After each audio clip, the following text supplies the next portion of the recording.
जादुई बांस का ऑटो रिक्शा। नारंगपुर के एक छोटे से गांव में एक मनोहर नाम का आदमी रहता था। मनोहर बहुत गरीब था और वो एक कारपेंटर था। लकड़ियां उसे उसके बजट से महंगी पड़ती थी, जिसके चलते वो बांस से मजबूत फर्नीचर बनाकर बेचा करता था। एक दिन उसका बेटा उसके पास आता है और उससे कहता है, पिताजी, आप बांस से इतने प्यारे फर्नीचर कैसे बना लेते हो? मुझे तो यकीन ही नहीं होता कि एक सिंपल बांस से आप इतना अच्छा काम कर लेते हो।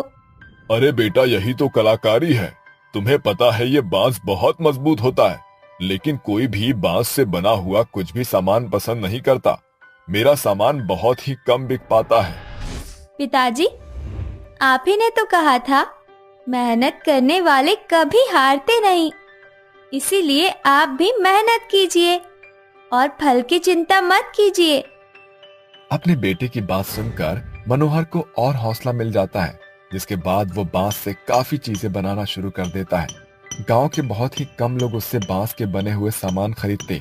एक दिन मनोहर अपने मन ही मन में सोचता है, बांस का काम करने से भी मेरे घर का गुजारा नहीं चल पा रहा है। ऐसे कैसे चलेगा? मुझे कुछ ना कुछ तो कमाने का साधन सोचना ही होगा। वहां पर उसकी पत्नी सावित्री आती है और उससे कहती है, अजी, आज मेरे पास जो पैसे थे ना, उसमें घर का थोड़ा सा सामान और राशन ले आई हूँ। और फिर नूपुर बाजार में ही खिलौने की जिद करने लगा था, जिसके चलते मुझे उसको उसकी पसंद का एक खिलौना दिलवाना पड़ा। कोई बात नहीं, हमारा बेटा अभी छोटा है, वो हमारी मजबूरियों को नहीं समझ पाएगा। आपको एक बात और बतानी थी। जब आप बांस लेने गए थे, तब मकान मालिक आया था और किराए के लिए कह रहा था। हाँ सावित्री, मैं जानता हूँ अभी तक हमारा किराया भी नहीं गया है। मैं कोशिश करूंगा कि जल्द से जल्द घर का किराया दे दूं। ये सब कहने के बाद सावित्री खाना बनाने के लिए चली जाती है, जिसके बाद मनोहर अपने बेटे नुपुर को उसके खिलौने से खेलता हुआ देखता है। नुपुर एक ऑटो रिक्शा जैसे दिखने वाले खिलौने से खेल रहा होता है। अरे वाह, मेरा ऑटो रिक्शा तो बहुत ही प्यारा है। इसे तो मैं आराम से चला सकता हूँ।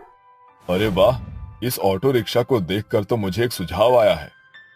मनोहर तुरंत जंगल से कई सारे बांस लेकर आता है और उनसे एक ऑटो रिक्शा बनाने की कोशिश करता है। कुछ ही दिनों में वो बांस से एक ऑटो रिक्शा बना लेता है। आखिरकार मैंने अपना बांस का ऑटो रिक्शा बना ही लिया। अपना बांस का बना हुआ ऑटो रिक्शा ले जाकर बाकी के ऑटो रिक्शाओं के पास वो खड़ा कर देता है। आओ आओ आओ, मेरे ऑटो रिक्शा में बैठकर बांस के ऑटो रिक्शा का आनंद उठाओ। वहां बाकी के ऑटो रिक्शा वाले उसे देखकर जोर जोर से हंसने लगते हैं।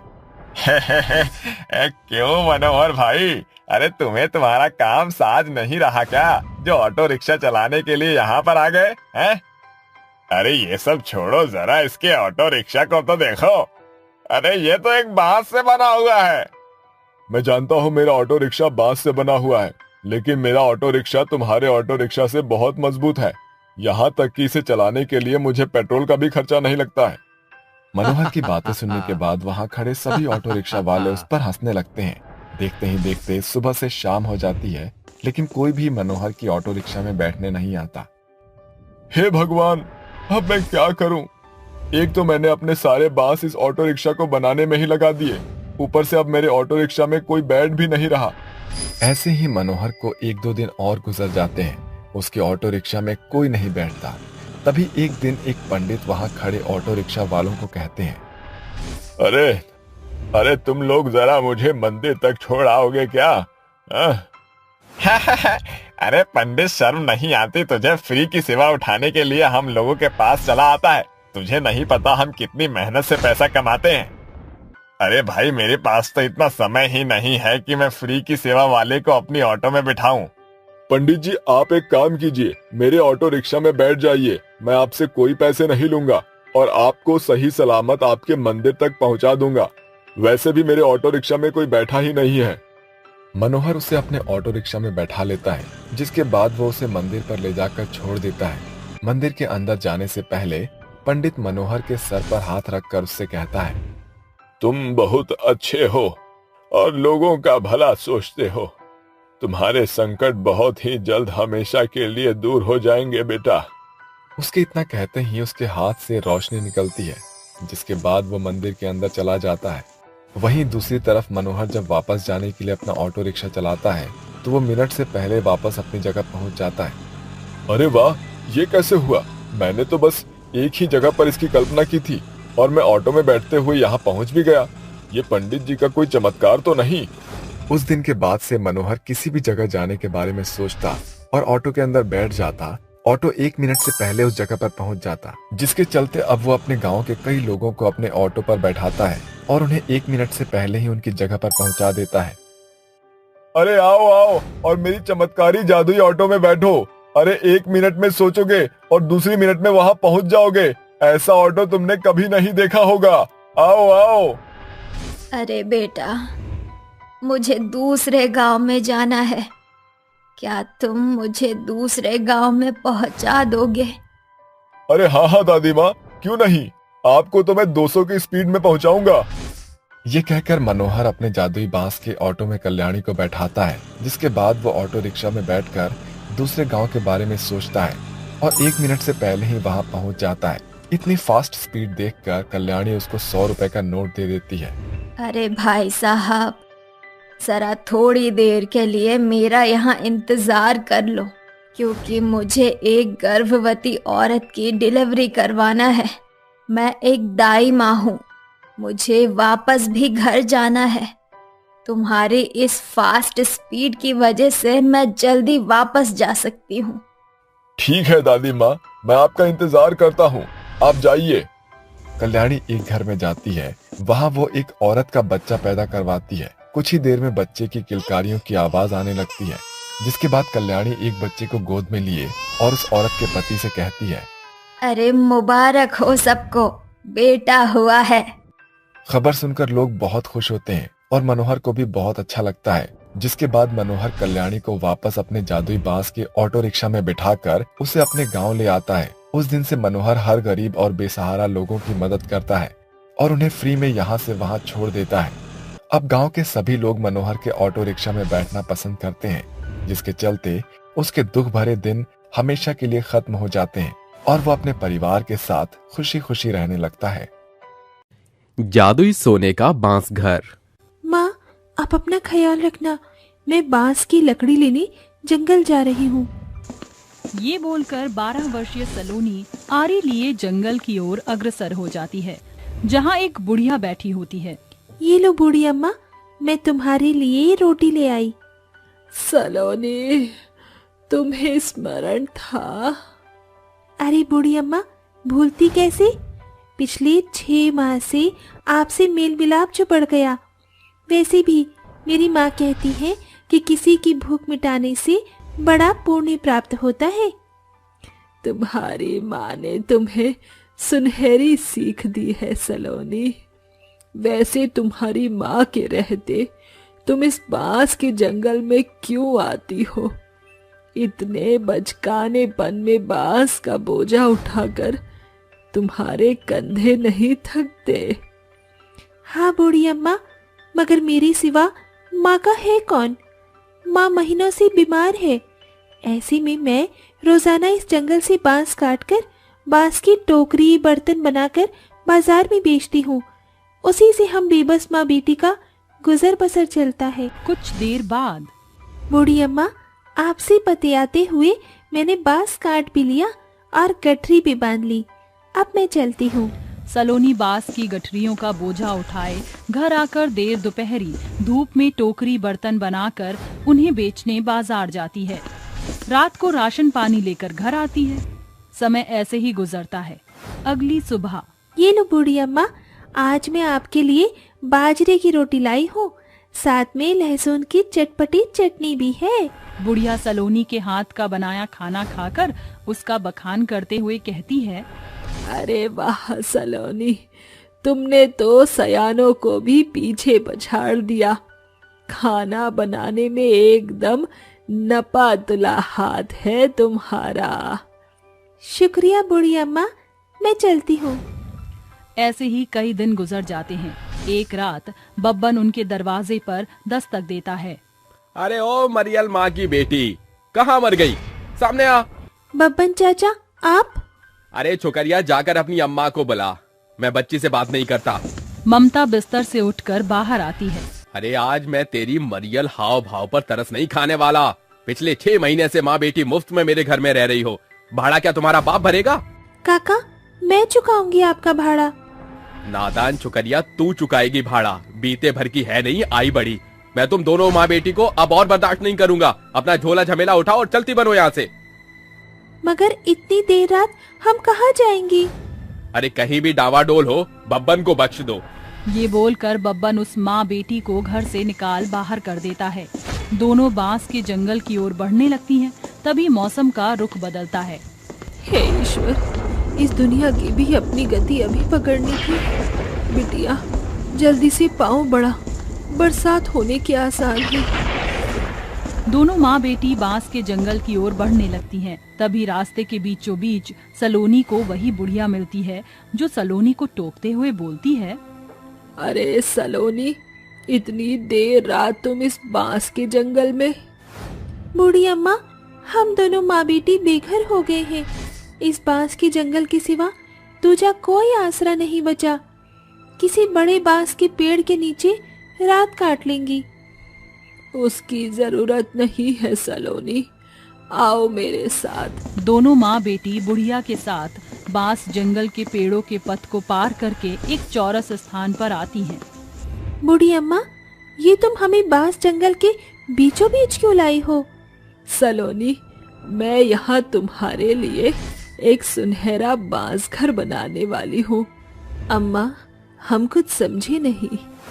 बुढ़िया अपनी आंखें बंद करके अपने हाथों से एक ही पलछिन में एक सुंदर से सांचे का बांस घर बनाकर बोलती है, सलोनी, ममता, ये कोई साधारण बांस घर नहीं, बल्कि एक सुनहरा सोने का जादुई बांस घर है। मगर ये बांस घर तो बाकी घरों के जैसे ही साधारण है। सलोनी, जैसे ही तुम उस बांस घर से कुछ मांगोगी, ये तुम्हारे स्वर शब्द सुनकर जादुई सोने के बांस घर में बदल जाएगा। भूख के मारे मेरे पेट में कबड्डी मची हुई है। ए जादुई सोने के बांस घर, मुझे इसी समय खाने को भोजन दो। सलोनी के स्वर शब्द खत्म होते ही साधारण बांस घर सोने के सुहाने जादुई बांस घर में बदलकर अपने भीतर से 56 भोग की बौछार कर देता। ये तो सचमुच में सुनहरे बांस घर के सांचे में बदल गया। बूढ़ी अम्मा, आपने ये कैसे किया? जरूर आप कोई जादूगरनी है ना? सलोनी, समय आने पर मैं तुम्हारे सारे सवालों के जवाब दूंगी। अब मुझे जाना होगा। स्मरण रहे, इस जादुई सोने के बांस घर से कभी अपना स्वार्थ मत साधना। इस सुनहरे बांस घर का सदुपयोग करना। ये बोलकर बुढ़िया वहाँ से चल देती है। दोनों माँ बेटी सुकून से उस सुनहरे बांस घर में सो जाती हैं। अगली सुबह, माँ, मैं बांस की कटाई करने जंगल के अगले छोर में जा रही हूँ। सलोनी, जब हमारे पास जादुई सोने का बांस घर है तो तुम्हें मेहनत मजदूरी करने की क्या जरूरत है? माँ, ये बांस घर मेरे लिए सिर्फ बसेरा है। मैं इसे अपना स्वार्थ नहीं साध सकती। ये सरासर गलत होगा। मैं अपनी मेहनत के बलबूते पर आपका और अपना पेट पाल सकती हूँ। समय गुजरता है। सलोनी हर एक सुबह बांस की कटाई करके दिन भर टोकरी बर्तन बनाती और सांझ होते उन्हें बाजार में बेचने जाती। एक दिन की बात है, सलोनी बांस काट रही थी। तभी एक बूढ़ा वहाँ से रोते बिलखते गुजरता है। ठहरो बाबा, आप इतने हताश परेशान क्यों हैं? अरे क्या बताऊं बेटी, कल मेरी बेटी का ब्याह होना है, मगर मुझ गरीब बेबस बाप के पास एक पैसा भी नहीं है। पैसे की पाबंदी से कल मेरी पगड़ी उछलने से बेहतर है मैं मर जाऊं। ठहरो बाबा, मेरे पास तुम्हारी समस्या का समाधान है। सलोनी उस बाबा को लेकर अपने जादुई सोने के बांस घर के पास आती है। ए मेरे जादुई सोने के बांस घर, ये बाबा बेहद बुरे दौर से गुजर रहे हैं। इनकी बेटी के ब्याह के लिए मुझे तुम्हारी मदद चाहिए। सलोनी की निश्वर्त मांग सुनकर जादुई सोने का बांस घर सुनहरे चमक से सराबोर होकर सोने के बड़े बांस घर के सांचे में ढलकर अपने भीतर से सोने के सैकड़ों सिक्के, जेवर और पैसे की भरमार करता है। ये लीजिए बाबा, इसे आप बतौर बड़े धूमधाम से अपनी बेटी का ब्याह कर पाएंगे। एकाएक तेजोमय प्रकाशमान के साथ बूढ़े बाबा बतौर उस बुढ़िया में बदल जाते हैं।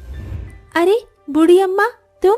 हाँ सलोनी, मैं तुम्हें परख रही थी कि तुमने मेरे बोल को अपने हृदय की पट्टियों पर लिख लिया है या नहीं। जादुई सोने के बाज घर के होने के बावजूद तुमने उससे अपना स्वार्थ नहीं साधा, खरी उतरी हो। अब मैं तुम्हें अपना पुख्ता परिचय जाहिर करती हूँ।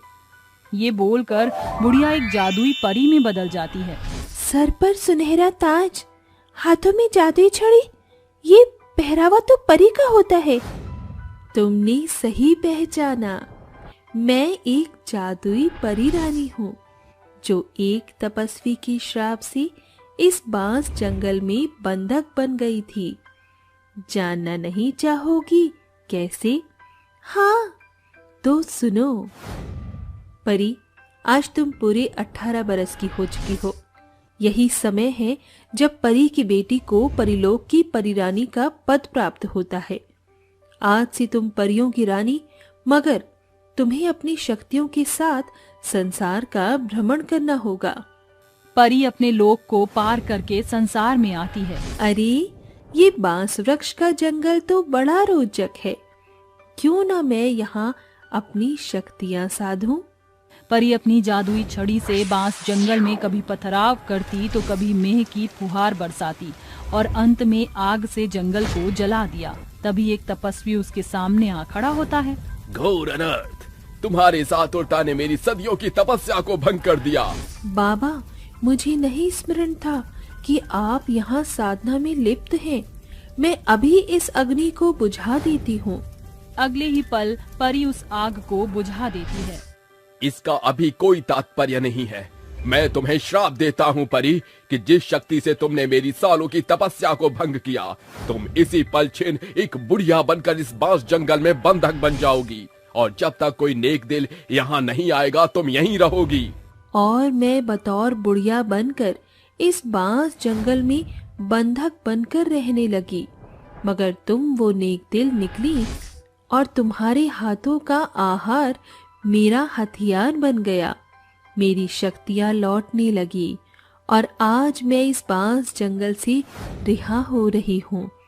सिर्फ तुम्हारी बदौलत आज से इस बांस जंगल की जिम्मेदारी मैं तुम दोनों माँ बेटी पर छोड़ती हूँ।